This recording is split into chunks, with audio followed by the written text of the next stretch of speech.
Hello, in this final film showing how t-tests work, I hope to try and reassure you by showing how you actually apply this.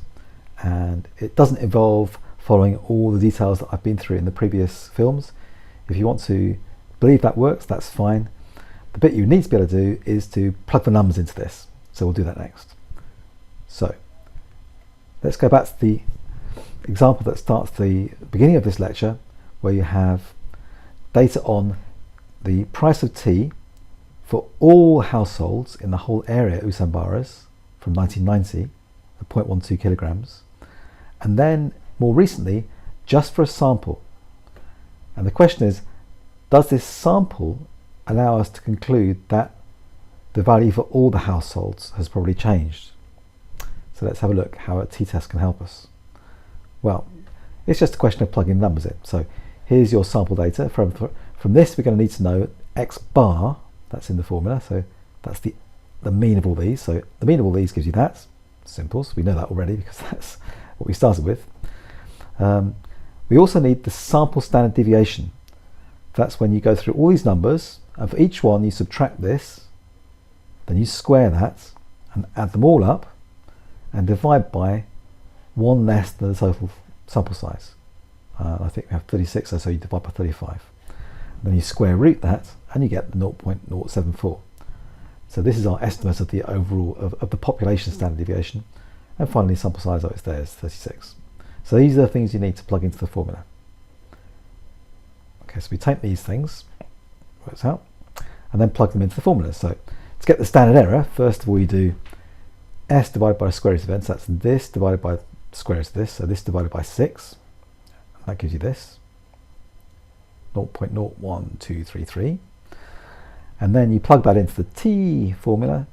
So the sample mean, which is that, minus what you think the population mean might still be, the 0.12. So that's the difference.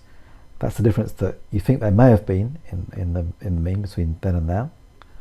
And then divide that by standard deviations of the mean, in other words, the standard error, which is this. So about 2.433. So the t value here comes out as 2.433. Plug in the numbers and that's what you get.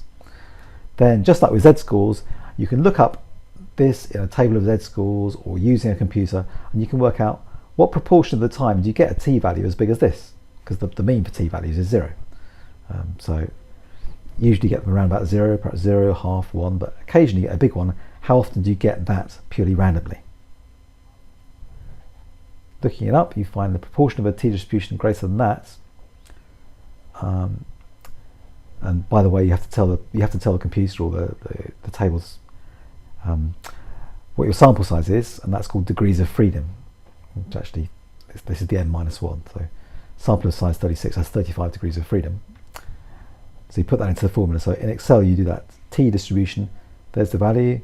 There's the degrees of freedom. 1 means it's one-tailed. You just want to know what's the chance of being bigger rather than bigger or smaller. We'll discuss that in the workshops.